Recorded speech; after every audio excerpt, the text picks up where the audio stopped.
So carrots are one of my most important crops, and so I thought today what I'd do is show you how I do my carrots over winter and into spring, and actually even into early summer, and just give you a good idea of how I do it, because I don't do it the way that most people do. And I can't say that this is the best way to do it, because I've seen plenty of people have good success with other techniques, but anyway, this is my technique. So I have multiple beds for my carrots. So this was my summer carrot bed, and then this was the autumn carrot bed, and we haven't actually quite got through it all yet, but it's got some mighty old carrots in it. These yellow ones are particularly big and particularly difficult to get out, but that is a really nice carrot, and I'll just pop it back in there for harvest later. But anyway, these are the carrots now that we're going to be eating up until the end of December, and I've taken all the tops off now because I don't think there's any carrot fly, and even if there was any carrot fly, they wouldn't damage carrots that are currently in the ground now. They might be in the bed if I put carrots again in here next year, but I'm not going to do that. So take all the tops off here just to make it easier to see what I've got and clear it up and get rid of slugs. So a couple of days ago this bed had mesh on it, and it was just a horrible mess of mouldy greens, and I've taken again all the tops off, and obviously the carrots are still alive and they'll put on new green growth.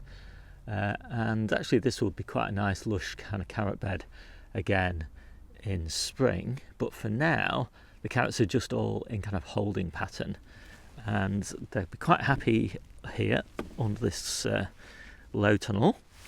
And I'll just talk about why do I clean them up like this. Well, what I find is that if you leave the mouldy tops on, you get a lot of slugs and snails underneath, and you get a lot of damage to the tops of the carrots, and if you don't have them under cover, then they can start to split, and basically the quality of them just degrades quite rapidly. That's not always going to be the case. It does depend on the variety of carrots you're growing and just the weather conditions in your area, but in my case I just find they just do so much better like this now. Once they've got the tops off, obviously you can see slugs and snails. There's less likely to be any slugs and snails. The surface of the soil will dry out, and that's less desirable location then for slugs and snails to hang out. The carrots won't split, they won't freeze, but they're still cold enough to be super sweet, and so it makes it really easy to harvest them. And the other advantage is that in the gaps between the rows now I can start to plant other veggies like spinach and lettuce and parsnips and Asian greens and all of those sorts of things. Maybe not parsnips.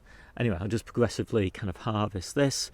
It all needs to be harvested by about early April, because by then I want onions in here, and I'll take this cold frame top off and move it over to that bed, and that's where I'll do carrots for next year.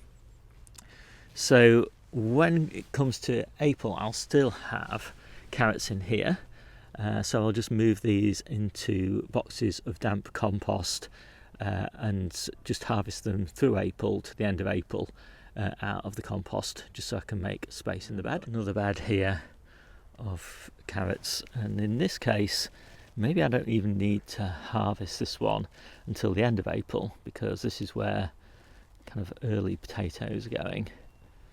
So yeah, I'm pretty pleased with the carrots this year.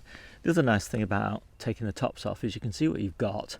You can see how big the carrots are, you can see how good quality they are, you can see if they look like they're forked and all of that sort of thing. So you can get a good estimate as to how many carrots you can harvest each week. And in my case it's about a row, maybe 2 rows a week between now and May. In May I'll need some new carrots, and these are those new carrots. So these are Napoli. They're just going to stay in the polytunnel over winter in these boxes, and I've got 4 or 5 of these boxes and that will see us all the way through May and into June, and by then I'll have new season carrots. My new season carrots in the same sort of boxes in the mini greenhouse in March, and then in April I'll start them in the ground. And this is probably the bed that I'll start them in, but it could be that one actually, because all of those Asian greens will definitely be finished by April. And then my autumn carrots will go in this bed once the red cabbages are finished. With the cold frame top off this bed onto this bed, and this is where I'll have my winter and early spring carrots. So if you want more details of how I do carrots, then take a look in the description below and you find a link to my ebook, and there's a chapter on my ebook all about growing carrots. So I hope you liked this quick video. My name's Steve, this is the Seaside Kitchen Garden and Allotment channel, and I'll see you soon.